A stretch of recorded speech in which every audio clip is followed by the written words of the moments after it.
আজকে অনেকদিন পর আসিফ মাহমুদ সজীব ভুঁইয়া ভালো একটা কথা বলেছে, সত্য কথা বলেছে।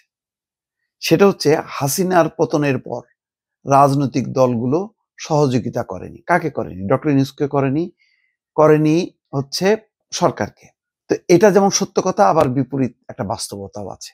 সরকার কি আসলে রাজনৈতিক দলগুলোর সহযোগিতা চেয়েছে? রাজনৈতিক দলগুলোকে কি আপন করে নিয়েছে? না। প্রথম দিকেই এমন একটা ভাব ছিল যে ছাত্ররা আমাকে ক্ষমতায় বসিয়েছে, সুতরাং এই সরকারের শক্তি রাজনৈতিক দল না, ছাত্ররা। ঘটনাক্রমে আসিফ মাহমুদ সজীব ভুঁইয়াদের দল এনসিপি এরা কি বলে দাঁড়াইতে পারে নাই, তারা মাঠে পাত্তা পায়নি। তারা যদি শক্তিশালী রাজনৈতিক শক্তি হিসেবে, যেমন অভ্যুত্থানের সময় তাদের যে সমর্থন ছিল, সেই শক্তিটা যদি তারা অর্জন করতে পারত, তাহলে কিন্তু পরিস্থিতি ভিন্ন হতো।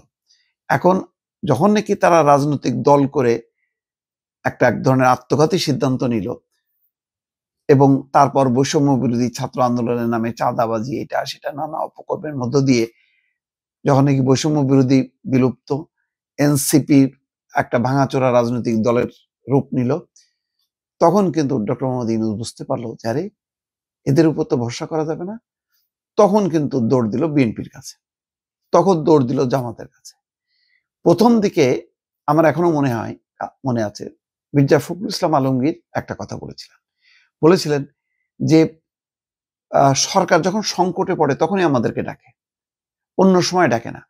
কিন্তু এত বড় একটা পরিবর্তন হবার পর সামনে কি হবে, নির্বাচন কেমন হবে, কিভাবে করা উচিত, কি কি সংস্কার করা উচিত, এই ডায়ালগগুলি প্রতিনিয়ত তিনি যেভাবে ক্যাবিনেটের সঙ্গে গল্প গুজব করে খাওয়া দাওয়া করে মজা পান, এইভাবে যদি রাজনৈতিক দলগুলোর নেতাদের সাথে যদি একটা ফোরাম গড়ে তুলতেন, তাহলে আজকে এইরকম দূরত্ব তৈরি হতো না এবং একটা অসহযোগিতার পরিস্থিতি তৈরি হতো না। এমনকি আসিফ মাহমুদ সজীব ভুঁইয়ারা যে ভুলটা করছে রাজনৈতিক দল গঠন করে, তারা মাঠ থেকে সরে চলে আসলো সচিবালয় ক্ষমতায়, মাঠটা ছেড়ে দিল। যখনই মাঠটা ছেড়ে দিল তখন তো ওই পরাজিত শক্তি, তারপরে মাঠ পর্যায়ের যে সমস্ত দল আছে, তারা আস্তে করে সেখানে ভিড়ে গেল এবং আগের অবস্থায় তৈরি। কিন্তু এই আন্দোলনের শক্তিটা যদি সক্রিয় থাকতো, যেমন ট্রাফিক ব্যবস্থাপনা, দেখা গেল হাসিনা পতনের পর অন্তত 15 দিন তারা ট্রাফিক যেভাবে নিয়ন্ত্রণ করতো, চমৎকার ছিল। কোনো ঘুষ নাই, কোনো নাই, চমৎকার ভাবে ডিউটি করছে। এইভাবে যদি পাড়া মহল্লায় যদি তারা ছড়ায় পড়তো এবং বলতো যে কোনো চাঁদাবাজি হবে না, কোনো রকম মব হবে না, তাহলে কিন্তু পরিস্থিতিটা রাজনৈতিক দলগুলোকে না হলেও চলত। এখন ডক্টর মোহাম্মদ ইউনূস একটা ফাঁদের মধ্যে পড়ছে। এই ছাত্ররা, তিনি তো বলছেন যে ছাত্ররা আমাকে বসিয়েছে, কিন্তু সেই ছাত্রদের তো অস্তিত্ব থাকলো না। যখন তারা তাদের অস্তিত্ব বিলুপ্ত করে দল করলো, তখন 8-10টা দলের মতনই তারা হয়ে গেল। ফলে আবার অন্যদিকে ওই যে ডক্টর মোহাম্মদ ইউনূস এমন ঢাউস আকারের ক্যাবিনেট বানায় বসে আছে যে রাজনৈতিক দলগুলো প্রাসঙ্গিক না, প্রাসঙ্গিক হচ্ছে ছাত্ররা। কিন্তু সেই ছাত্ররা তো আসলে তারাই প্রাসঙ্গিক না, রাজনৈতিক দলগুলোই প্রাসঙ্গিক। তাহলে রাজনৈতিক দলগুলোর সঙ্গে দূরত্ব তৈরি করা, ছাত্রদের অপমৃত্যু ঘটা, সব মিলাই সরকার একটা বেদিশা অবস্থা।